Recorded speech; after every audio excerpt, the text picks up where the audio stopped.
Assalamualaikum warahmatullahi wabarakatuh. Alhamdulillahi rabbil alamin.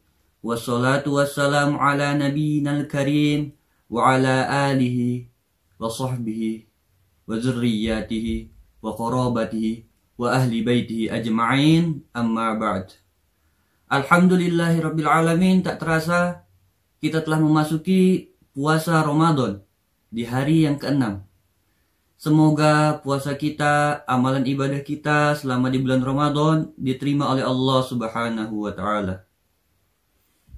Di saat Ramadan ini sangat masyhur sekali sebuah ayat Al-Quran di dalam surah Al-Baqarah ayat 183 yang berbunyi, A'udzubillahi minasyaitonirrajim, Bismillahirrahmanirrahim.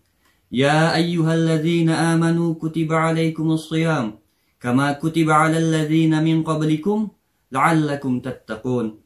Yang artinya, wahai orang-orang yang beriman, sesungguhnya telah diwajibkanlah atas kalian berpuasa sebagaimana orang-orang terdahulu sebelum kamu, semoga-moga agar kalian menjadi orang yang bertakwa.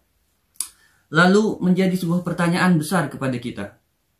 Bila mana kewajiban berpuasa telah jatuh kepada orang sebelum kita atau umat-umat sebelum kita, maka apa beda penghususan puasa umat Nabi Muhammad SAW? Maka kita baca ayat setelahnya di ayat 185 di dalam surah Al-Baqarah juga. Allah berfirman, Syahrul Ramadan alladzi unzila fihi al-Qur'an hudan lin-nasi wa bayyinatin minal huda wal furqan. Faman syahida minkumus syahra falyasum wa man kana minkum maridan aw ala safarin fa'iddatu min ayyamin ukhra ila akhir ayat. Yang artinya, bulan Ramadan yang telah diturunkan di dalamnya Al-Quran sebagai petunjuk bagi manusia dan penjelasan-penjelasan daripada petunjuk kebenaran dan pembeda antara yang hak dan yang batil. Jawabannya ada di potongan ayat ini. Maka siapa yang menyaksikan di antara kalian pada bulan itu, yaitu kita telah tahu bahwa telah masuklah bulan Ramadan, maka berpuasalah kalian. Nah, disinilah kuncinya bahwa khusus bagi umat Nabi Muhammad SAW atau umat Muslim itu ada suatu puasa yang sangat besar. Dan bahkan orang sebelum kita belum pernah melakukannya, yaitu puasa di bulan Ramadan. Paling tidak ada puasa kita itu ada dua pembeda antara puasa kita dengan puasa orang terdahulu. Pertama, kita itu disyariatkan untuk bersahur terlebih dahulu. Sahur ini, dia permasalahannya adalah permasalahan ibadah.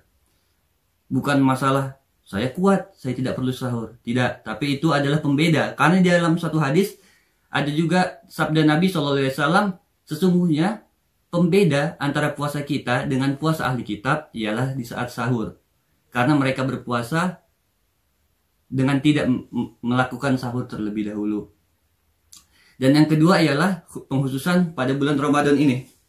Masya Allah. Dan apabila kita lihat juga di dalam kitab Fiqhul Manhaji karya Dr. Muhammad Khin, Dr. Mustafa Al-Bugha dan Ali As-Sarbaji juga disebutkan bahwa di bab tentang siyam atau puasa itu dia mengatakan Anna wujuba shaum Ramadan lam yusra' min qabl. Sesungguhnya kewajiban berpuasa Ramadan itu tidak pernah disyariatkan sebelumnya. Fahazi ummatun taltaqi ma'al umamis sabiqah fi asli masyru'ayyatis shaum. Nah, jadi tapi intinya umat terdahulu juga berpuasa sama seperti puasa kita saat ini. Wa takhtassu ummata sayyidina Muhammad sallallahu alaihi wasallam, dan pengkhususan kepada umatnya Sayyidina Muhammad SAW bifardiyati syahri Ramadan bidzat, dengan kewajiban berpuasa di bulan Ramadan itu. Masya Allah. Maka dari itu kita sebagai umat muslim haruslah berbangga. Mengapa? Karena Allah Subhanahu wa Ta'ala telah memberi kita suatu amalan yang sebenarnya orang terdahulu telah melakukannya. Tapi bagi umat muslim atau umat Nabi Muhammad SAW, kita mendapatkan pengkhususan, yaitu berpuasa di bulan Ramadan. Dan kita balik lagi ke dalam ayat la'allakum tattaqun. La'allakum tattaqun, apa yang dimaksud dengan agar kalian semoga bertakwa? Takwa, menurut para ulama ada yang berpendapat takwa itu bermakna bir, bukan khair. Bir dan khair memiliki makna yang sama yang baik. Tapi bir itu memiliki makna yang lebih pengkhususan. Kalau kita baca ayat selanjutnya di surah Al-Imran ayat 92, Allah Subhanahu wa taala berfirman, "La tanalul birra hatta tunfiqu mimma tuhibbun. Wa ma tunfiqu min syai'in fa innallaha bihi alim."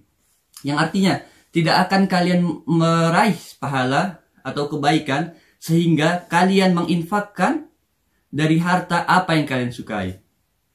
Dan apa yang kalian infakkan dari sesuatu itu, maka sungguhnya Allah dengan Maha mengetahui akan memberi pahala.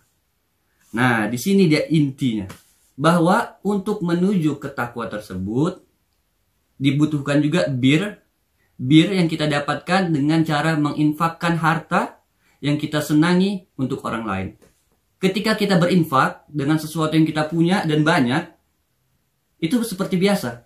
Sebagaimana kisah Nabi Isa alaihissalam ketika meminta untuk umatnya melakukan sodakoh atau infak, maka orang-orang berbondong-bondong memberi. Ada yang memberi cangkir emas, ada yang memberi uang yang banyak. Tapi tiba-tiba ada seorang nenek-nenek tua hanya memberi satu koin. Lalu orang-orang pun mengejeknya. Mengapa engkau memberi ini untuk Tuhanmu? Sedikit sekali. Tapi apa kata Nabi Isa? Sesungguhnya pahala yang paling besar itu diterima nenek ini. Mengapa? Karena hanya itulah hartanya dan hanya itulah yang dia cintai dari hartanya ia serahkan untuk di jalan Allah Subhanahu wa taala. Dan juga terbukti ketika kita buka di kitab Fathul Bari karangan Imam Ibnu Hajar Al-Asqalani tentang sifat Nabi SAW ketika di bulan Ramadan. Di dalam hadisnya, Bismillahirrahmanirrahim. Haddatsana Adnan qala akhbarana Abdullah qala akhbarana Yunus an Zuhri wa haddatsana Bishr bin Muhammad qala akhbarana Abdullah qala akhbarana Yunus wa Muammar an Zuhri nahwa qala akhbarani Abdullah bin Abdullah an Ibni Abbas radhiyallahu anhu qala kana Rasulullah sallallahu alaihi wasallam ajwadan nas. Di sini intinya. Adalah Rasulullah sallallahu alaihi wasallam itu orang yang paling dermawan. Selanjutnya, wa kana ajwadu ma yakunu fi Ramadan. Dan Rasulullah SAW itu sangat pemurah sekali di saat bulan Ramadan. Hina yulqahu Jibril, tatkala dia bertemu dengan Jibril. Wa kana yulqahu fi kulli lailatin min Ramadan. Dan adalah Nabi itu bertemu dengan malaikat Jibril di setiap malam Ramadan. Fayudarisuhul Quran, maka mereka saling bertadarus Al-Quran. Fala Rasulullah SAW ajwadu bil khairi minar rihil mursalah. Dan adalah Rasulullah SAW itu kedermawanannya itu lebih tinggi, lebih kuat daripada angin yang berhembus. Di sini bisa kita lihat bagaimana Allah Subhanahu wa taala mengisyaratkan dan bagaimana Nabi mempraktekkan untuk menuju tingkatan takwa tersebut. Di dalam fiqhus sunnah